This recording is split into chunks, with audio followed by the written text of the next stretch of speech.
Ассаламу алейкум қыздар, сіздер шебер перизат арнасындасыздар. Сіздермен бірге бүгін біз юбка клешті оңай пішілу жолымен көрсетемін, және де соны қалай тігілу түрін көрсететін боламыз. Бұл видео кішкене ұзағырақ болады, сонда да соңына дейін толықтай көріп шығатын болсаңыздар, сіздер осындай жазға, күзге өздеріңіздің қалаған уақыттарыңыз, қалаған мезгілге юбканы оп-оңай пішіп ала алатын боласыздар. Сіздердің қолдарыңыздан келеді деген ойдамын.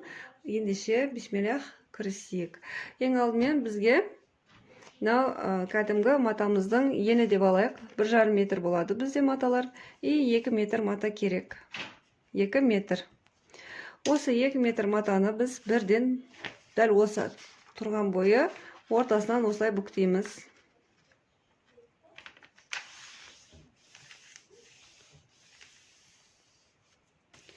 Осылай бүктегеннен кейін мына жерде 1,80.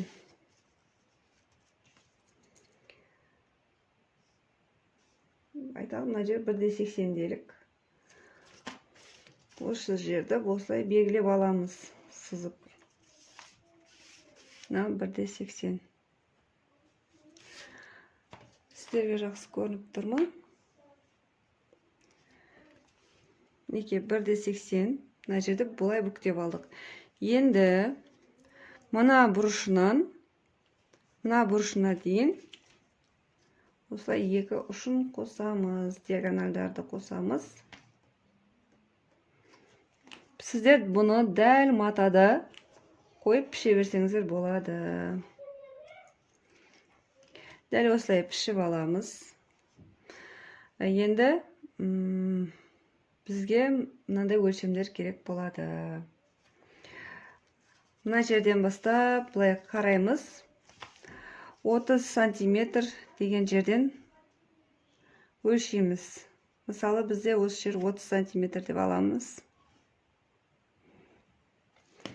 Мына бүктелген жері, мына жер ізгип бар бізде. Осы ізгип бар жерге алды болады. Мына алдыңғы бойы юбкамыздың. Ал мына жерде мынандай ашылады. Бұл матамыздың екеуінің бүктелген тұсы былай. Бұл жер артқы бой болады. Артқы бой. Юбкамыздың арты. Енді осы жерден былай өлшейсіздер кәдімгідей 30 сантиметрді өлшеп аламыз. Осылай мына жерге 3 сантиметр белгілейміз. 3 сантиметр. 3 сантиметрді белгілеп алғаннан кейін мына шетімен осылай қосамыз.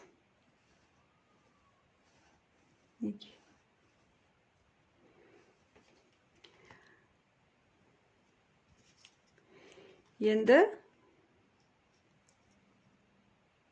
егер сіздің бойыңыздың ұзындығы 160 сантиметрге дейін болатын болса, онда 95-100 сантиметр алсаңыздар болады. Бұны тігетін кезде енді длина изделия өлшеп аласыздар. Сол бойынша осы жерден бастап, мысалы, маған 90 сантиметр жеткілікті болады дейтін болсақ, мына жерден бастап өлшемімді 90 сантиметр деп осылай.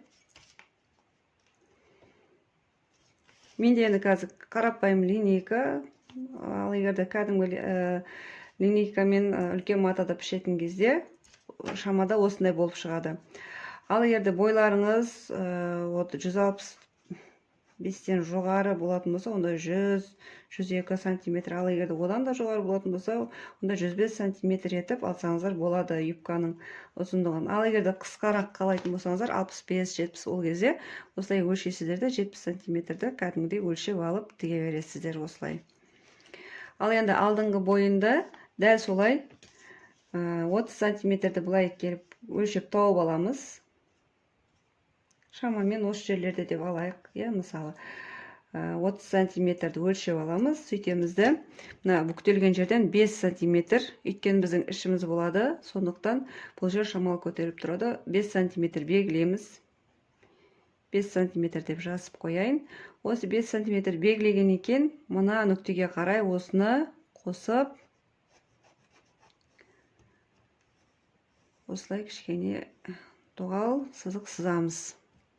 Сөйтемізді сол өзіміздің бұйымымыздың ұзындығын өлшейтін боламыз. Мысалы үшін менде 95 болатын болса, сол 95-ті осы мына жерден, мына бел сызық тапқан жерден емес, мына өзіміздің кейінгі 5 сантиметр түсірдік, сол жерден бастап өлшейміз. Осылай ұзындыққа қалдырып,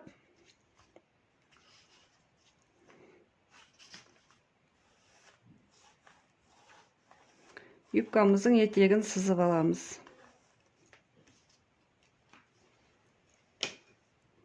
Енді бұған белдік керек. Белдікті мына жерде бізде ізгип бар. Осы жерден бастап бізде 30 сантиметр, 60 сантиметрді сызып аламыз.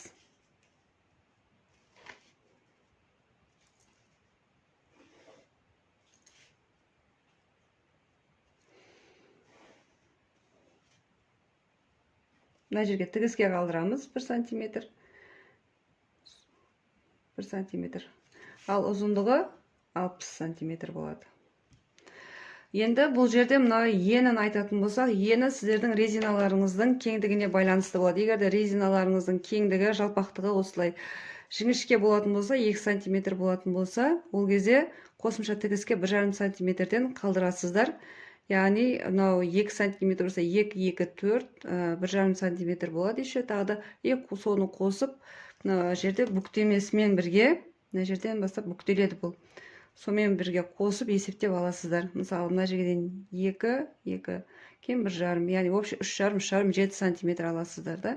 Ал егер резиналарыңыз қалың, жалпақтығы 5 сантиметр болатын болса, ол кезде 10 сантиметр плюс 3 сантиметр қосасыздар, сонда 13 сантиметр болады тігіспен бірге алғанда. Ал енді қыздар қырқып аламыз. Ең әуелі осылай.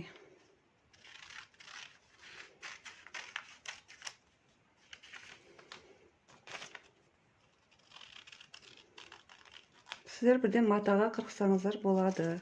Мына бізде белдігі.